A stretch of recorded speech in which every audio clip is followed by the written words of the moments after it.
Ya Rasulullah, ladies and gentlemen, my heartfelt greetings to you and my prayers of peace for you. It's lovely to be here at WIU, which is my first visit in Malaysia, and I had heard wonderful things about the campus and the student life and the faculty, and I've seen you for the first time, so I'm delighted to be here. I was actually traveling through Southeast Asia, and I was introduced by Junaid, and my friend told me that I should come to WIU and say something, and Dr. Abdullah was gracious enough to give me this opportunity to speak to you about a subject which is very, very important, and it is the most fundamental aspect of all knowledge-based inquiry. It doesn't matter whether you're doing anthropology, it doesn't matter whether you're doing physics or biochemistry, stem cell research, feminism, ecology, whatever you can, any subject of inquiry, any field of knowledge that you can actually think about will have this interface. And the interface is between science and religion. Now, in the Western audience, let me first, timekeeping, Dr. Abdullah, will you remind me when my time is up? Because I have a nice watch. You know, be careful before you give your watch to the Pakistanis. You might never get it back. I'm just kidding. So, this tension between science and religion, it seems like a tension. It seems like a tension to those in whose mind these are antithetical forces. And this tension is due to a dual transformation that has taken place in both the concepts of science and the concept of religion. For hundreds of years, for over a millennia, Muslims never had this tension. Or if we had it at times, indeed we did, we had mechanisms to resolve the tension. But since the dawn of the modern age, this tension has become acute. And this tension was most profound in 18th and 19th centuries in Europe. And because of this, the cause of this tension was a transformation in the meanings that were beheld by the Western civilization. Religion meant something to them, and science also meant something to them. We may not have the same meanings associated with these two concepts of religion and of science. Religion, the universally accepted definition of religion is that which binds man to God. That there is two things must be necessary for the study of religion. One is God, the idea of a transcendental entity, a world above this world that exerts influence in this world and is superior to this world. And at the summit of that world sits on his throne an entity that we call God, which is the supreme principle that animates through everything in the universe. Now, science, on the other hand, is a method in which we look at observable phenomena, and this observable phenomena is supposed to tell us about nature of things. But the problem is that science in English language also doesn't share meanings with other European languages. Science in French and Wissenschaft in German do not mean the same thing as science in English. So the French meanings of science, for example, will have many of the fields of humanities maybe within them.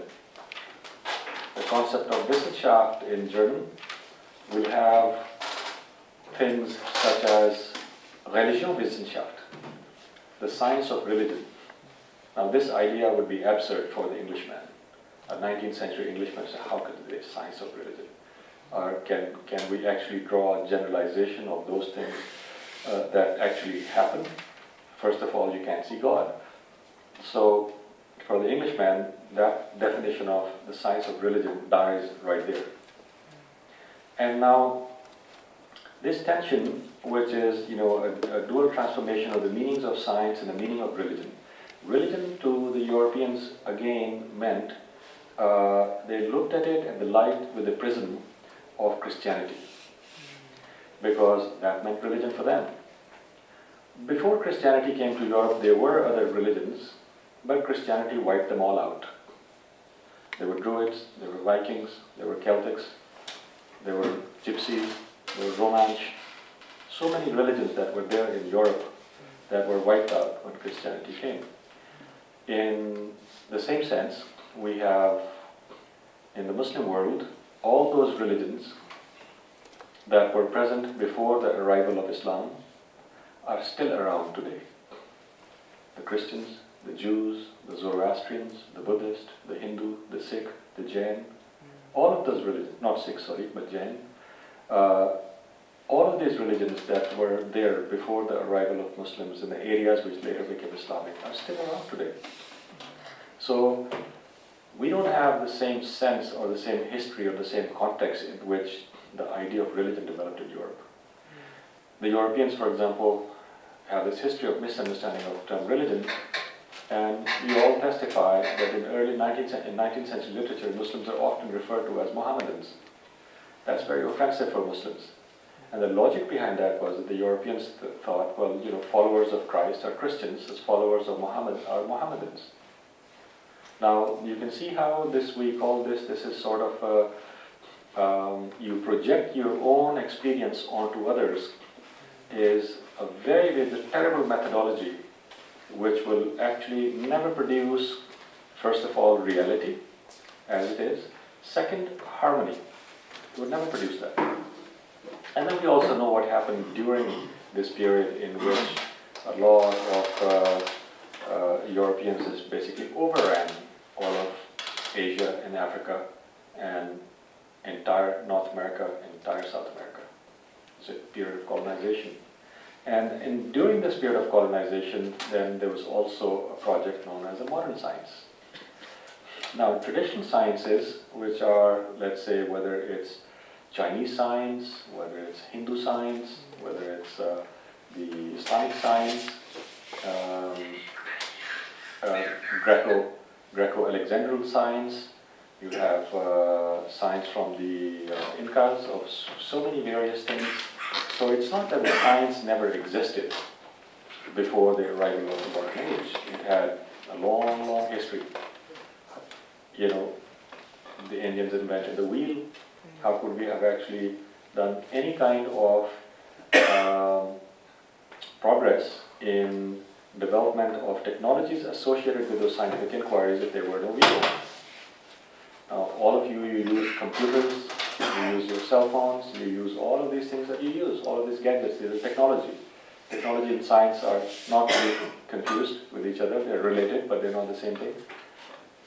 All of these gadgets, all these scientific applications in form of the technological discoveries, would they have been possible without the invention of the number 0, the cipher, in Arabic cipher?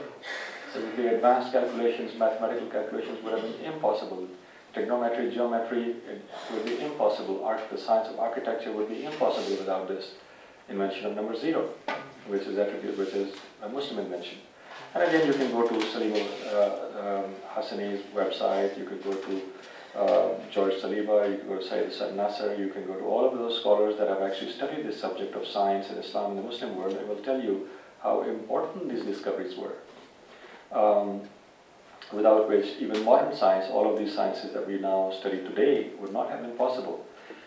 Now, modern science which is built upon the traditional sciences that I just mentioned a few, but it presents itself as if it is based on a break from the past. It presents itself as it's based on a break from the past, but in reality is actually built upon the traditional sciences. Now, this gives us 2 points of view. One, that if modern science could actually produce this staggering amount of information and knowledge, which we have never had before. And if they could do it and become great using our sciences, could we not borrow the same thing from them at this day and age and beat them at their own game and produce the technologies that are required to make you strong, militarily impenetrable, socially, or however you form, For example, a housewife today doesn't have to walk and go to the riverbank to wash her clothes. She can wash her clothes without stepping out of the house and wash her clothes in a washing machine. So it's a very good thing. Imagine all of you taking a big pile of clothes on top of your head and walking to the river. So from that point of view, it makes it useful, and examples are many in which, of course, modern science has created technical possibilities in which life indeed has become easy. But as life becomes too easy, it becomes burdened by the collective ease. But too much ease in life also is not good. Life is, according to at least from an Islamic point of view, from a Confucian point of view, is a middle path in which there will be tests, there will be periods of happiness, there will be periods of despair, there will be periods of hope, there will be periods of trials, and it oscillates between these two. So even though we have a lot of ease, but it has led to collective difficulty, which is the issue of environment. That if the whole world, if we wanted to be at the same level of scientific progress and technological achievement as that of Europe and America, let's take America, all of Asia, Africa, Latin America, they wanted to be at the same level of affluence, which is created by technology, which is created by science. If they wanted to become like them, we would require 6.1 Earths. 6.1 Earths to act as a sink to absorb waste. It's not possible. It's neither possible nor desirable. If you wanted to have a level of ease as that of the Europeans, then our pattern of production, consumption, and waste would also resemble the Europeans. That would require 2.3 Earths. Europeans consume a lot less than Americans. It's a much more parsimonious society. But even that is not possible. So this collective ease, the ease that we have experienced due to the technological revolution, which owes itself to the modern science, has produced a collective difficulty in which we don't see a future, we don't see a tomorrow if everybody stays on this path. And I think here there is Islam, as well as many other religious traditions, have something to say.